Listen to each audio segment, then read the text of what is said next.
What's up, people? Welcome back to another video. I hope you all are doing good. This is Gufran, and you're watching Indian Grad in Germany. If you're new to this channel, consider subscribing. And without further delay, let's start with today's video.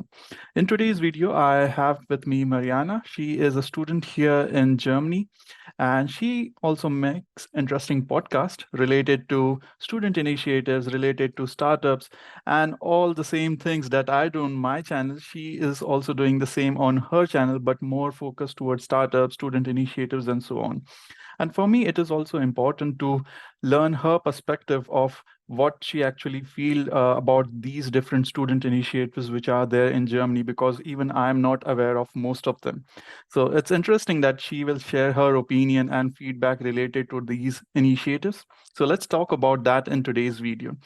For the people who don't know me, I'm a management student who recently graduated from Technical University of Munich. I make podcasts related to startups, related to studies in Germany, related to different courses in Germany, and many other things. Mariana, thanks for coming on the podcast channel. And let's start with your introduction. Of course, more than happy to be here. So, as you heard, I'm Mariana. I'm doing at the moment also a master's at Technical University of Munich. I also did my bachelor's here. It's a very small master program, around 20 people. And on my channel, I mainly focus on the Munich ecosystem in terms of for students and for entrepreneurs. So I really highlight a lot of the kind of programs, accelerators, events, what students and entrepreneurs should really know about Munich. But it's also expanding. So it's a lot about also how can we learn from different ecosystems. So the US, the UK, Asia, and having that exchange with a focus for students and entrepreneurs. Yeah, I mean, sounds interesting because I believe then it would be also beneficial for networking because, as you said, for different startup ecosystems or different student initiatives across the globe, right from Germany, and also you mentioned different other regions, it is important for students that they can have this all information in one bucket over your channel.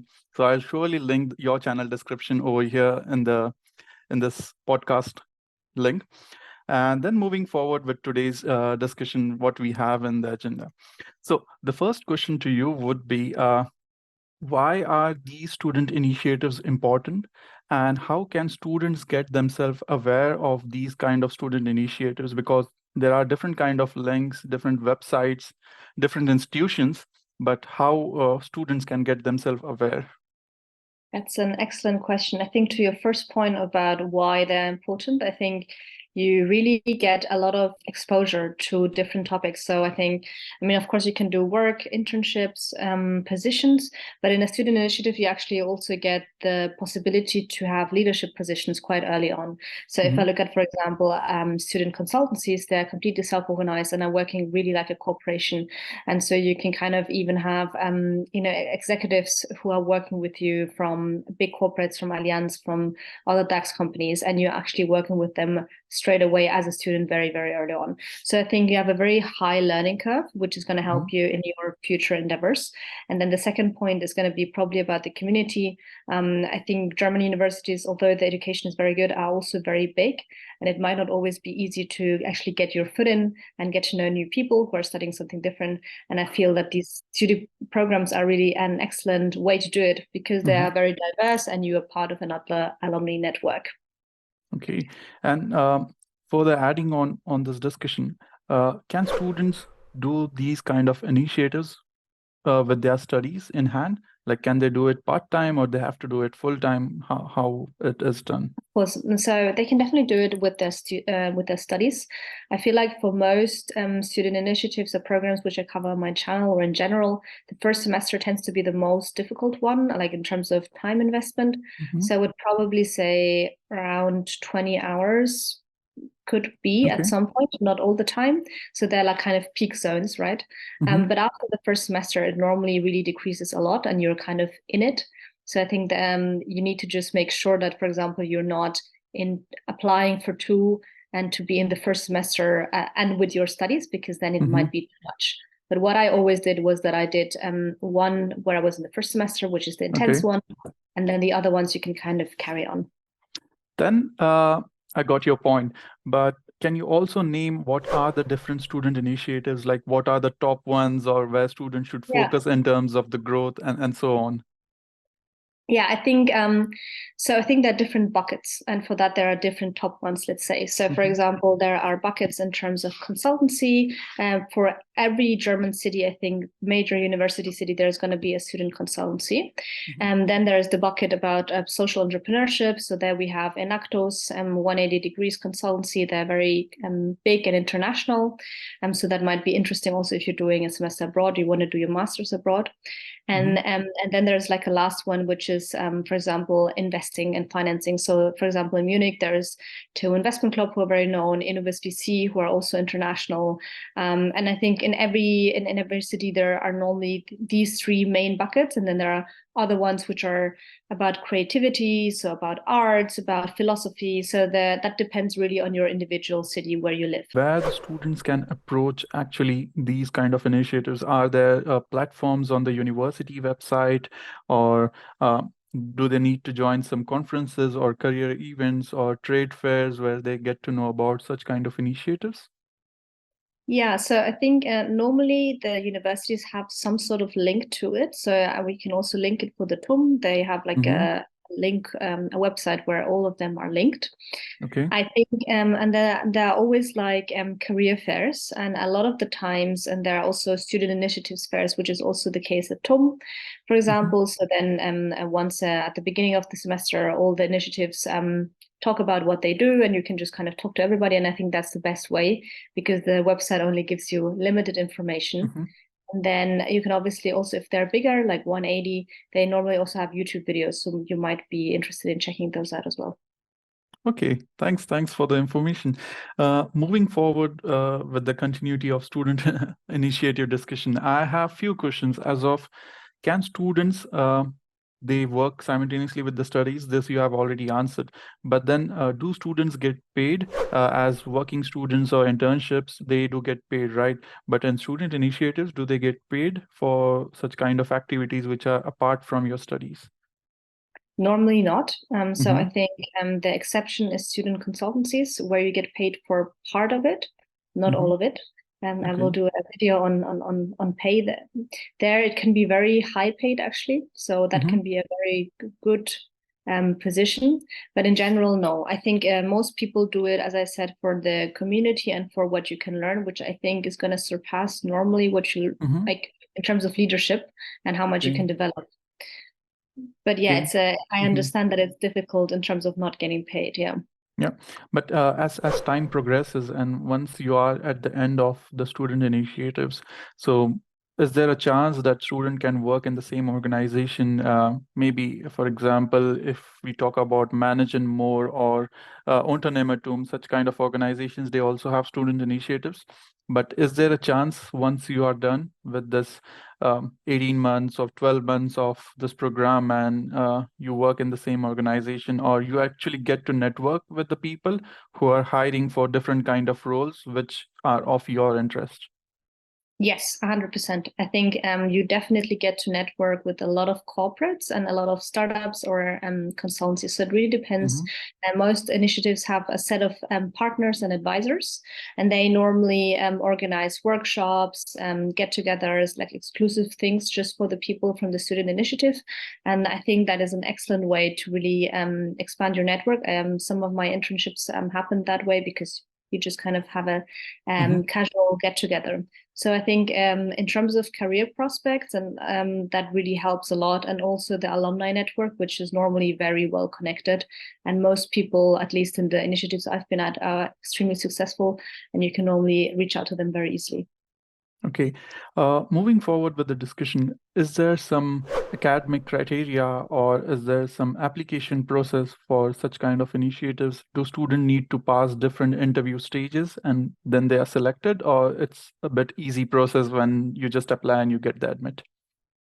Yeah, I think it depends on the initiative and how big it is. I've heard that in other German cities it's not as competitive. In Munich, it is quite competitive to get into the most renowned student initiatives or student programs. So there is a extensive application process. Normally, you would need a CV and a motivational letter, which is going to be screened internally by people, and then an interview phase. And then how the interview exactly looks like really depends. I mean, at academy student consultancy, it's going to be about casing and role plays, Mm-hmm. for examples, versus at Manager More or CDTM, which are student programs really. It's going to be more in the direction of entrepreneurship and kind of having that different perspective.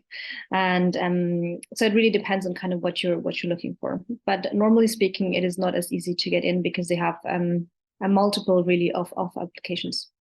Yeah, I believe if you give interview rounds of such student initiatives, you are prepared for what is next to come after your master's or bachelor's, because when you enter into the job market, such kind of strict interviews are then conducted. And if you are part of such student initiatives, you are actually prepared for what's next to come. And you get to be used to that process of different rounds of interview. Your CV is screened in different stages. You actually draft your own motivation letter.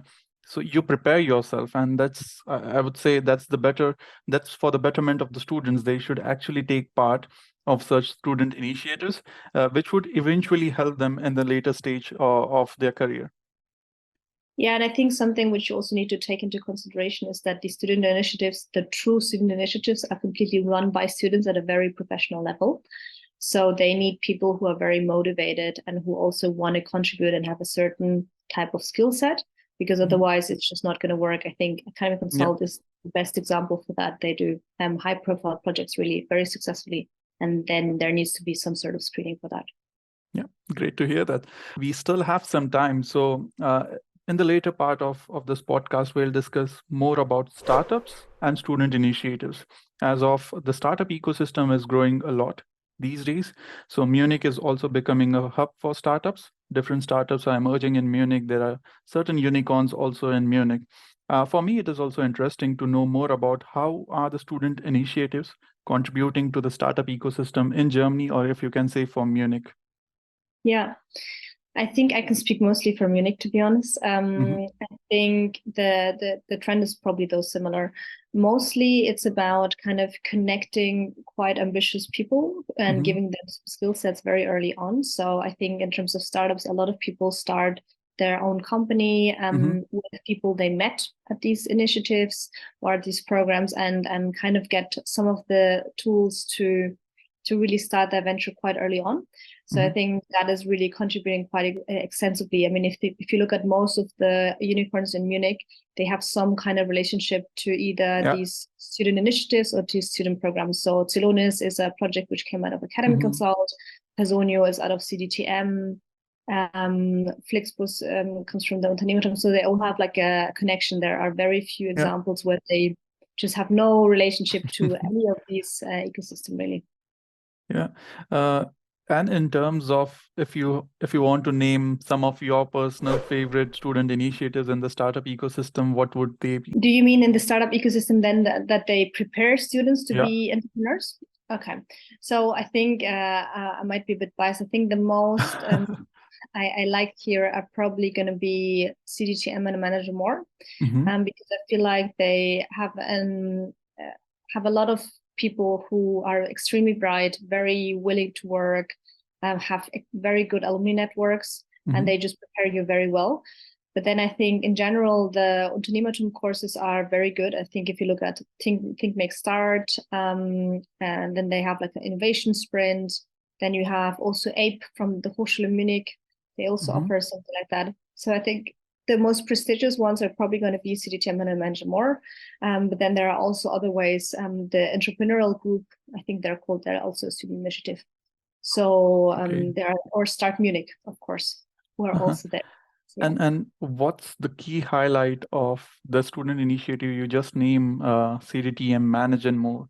What's key differentiator in this two student initiatives, which is not there in the other ones? Like you can Yeah. name one or two differentiators. Mhm. Well, first off, I would do a small caveat that Manager More and CDTM are actually not student initiatives, but they Uh-huh. kind of in the way how you work with them, it is kind of a feeling as if it was a student initiative because you still need to do internal work. Mhm. If I look at the top three, which would probably be CDTM, Manager More, and Start Munich, I think the differentiating factor is really that they have that community. Okay. And all of these programs have some different focuses on the education, which I talk about in my videos more extensively. But if you look at how an ecosystem is structured, and especially as a startup at the beginning, you need a lot of clients, you need to validate your product, you need to get your foot in with first clients, and there that supportive community is going to probably be the differentiating factor for a lot of people for the success. Okay, got it. Lastly, as we are there at the end of this video and we have covered most of the points, but still, if there's something remaining, you can actually check out her channel. There, everything is there in detail. You can see several videos which are specifically on student initiatives and different programs which are run for the students in Munich and in Germany. So, Mariana, to conclude this topic, my last question to you would be, how beneficial or how important were these student initiatives to you in your journey? How it helped you uh, improve your skills or improve you as a person in your academic career ahead? Yeah.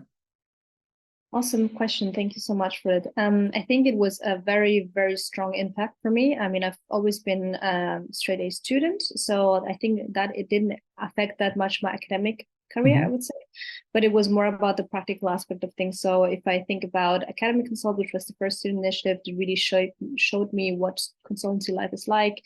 When I did my first internship after the second semester, which is quite early, it really prepared me well to be prepared for what consultancy is like. And then also enabled me actually to have a lot of financial freedom because I earned a significant amount through that initiative as well. And then, but also opened me up to these amazing people who then showed me, hey, there's CDTM, there's Manage More, there are all these other things where I got involved in later on. And I think as a person, I got more into pitching, into moderating.